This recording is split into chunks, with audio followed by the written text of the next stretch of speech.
స్త్రీ సభలో, ప్రపంచంలో, సమాజంలో కుటుంబ పాత్ర ఎంతో ముఖ్యమైనది.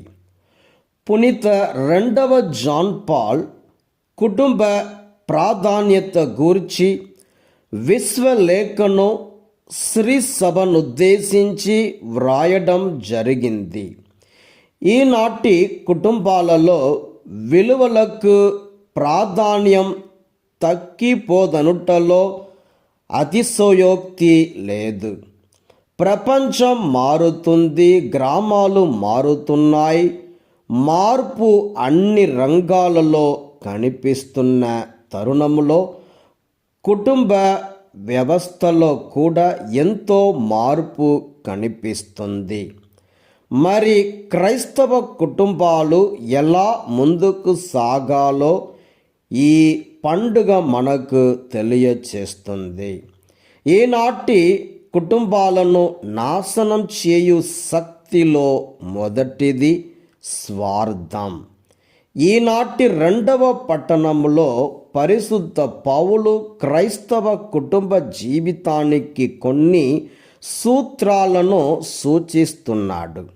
క్రైస్తవ కుటుంబాలలో స్వార్థానికి బదులు ప్రేమచే, శాంతిచే నింపబడాలని ఆహ్వానిస్తున్నాడు. కొలొస్సీ 3:15-16.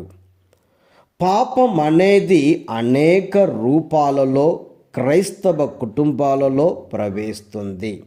అందుకే పౌలు అన్ని కుటుంబాలలో ఉండవలసిన విలువలను గూర్చి, సద్గుణాలను గూర్చి తెలియచేస్తున్నాడు. కొలొస్సీ 3:12-13.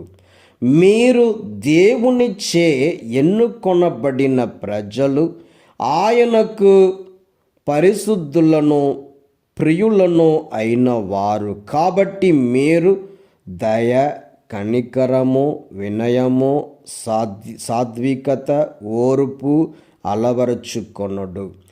ఎవడైనా మరి ఒక్కని మీద ఏదో ఒక మనస్తాపము కలిగి ఉన్న ఎడల ఒకరిని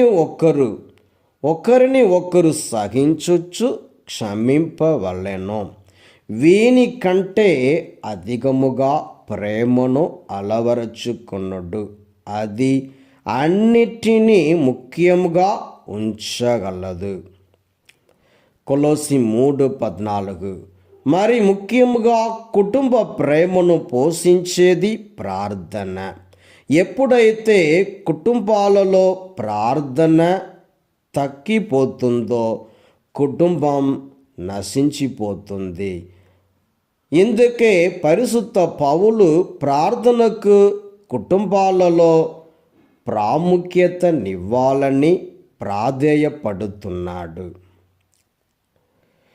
ఏ కుటుంబం కలిసి ప్రార్థిస్తుందో ఆ కుటుంబం కలిసి జీవిస్తుంది. ఈనాటి సమాజంలోని కుటుంబాలకు, మరి ముఖ్యంగా క్రైస్తవ కుటుంబాలకు ఆదర్శం యేసు, మరియా, యోసేపుల తిరు కుటుంబం. ఈ తిరు కుటుంబ విలువలను అన్ని కుటుంబాలు ఆదర్శంగా తీసుకోవాలి. వారి మధ్య ఒకరి ఎడల మరి ఒకరికి ప్రేమ, గౌరవం, విధేయత, త్యాగం వర్ధిల్లాలి. మరి ముఖ్యముగా ఈనాటి సువిశేషంలో ఆ తిరు కుటుంబ సభ్యులు ఒకరి ఎడల మరి ఒకరికి త్యాగ నిరతిసి తెలియచేస్తున్నాయి. ప్రభువు పుట్టాడని ఆనందాన్ని ఆస్వాదించక ముందే ప్రభువును చంప చూచువారి నుండి ప్రభువును కాపాడాలన్న బాధ్యత భుజాలపై పడింది.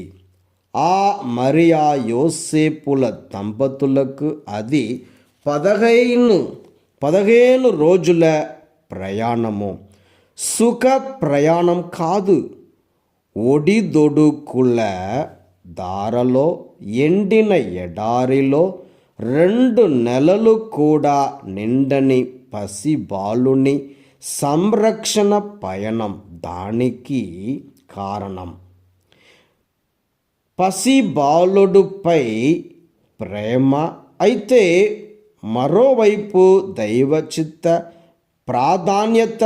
దేవుని ప్రణాళికలో భాగస్వాములైన ఆ తిరు కుటుంబ సభ్యులు ఎంతో వినయముతో, విధేయతతో దైవ చిత్తాన్ని నెరవేర్చారు. అందుకే ప్రతి క్రైస్తవ కుటుంబం ఆ తిరు కుటుంబాన్ని ఆదర్శంగా తీసుకోవాలి. వారి జీవితములో ఒకరి ఎడల ఒకరు ప్రేమ, ఆప్యాయత, త్యాగం, విధేయత, గుణాలను అలవర్చుకొని ఈ నవ సమాజ కుటుంబ జీవితాలను ఆదర్శంగా మారాలని, జీవించాలని ప్రార్థించుకుందాం.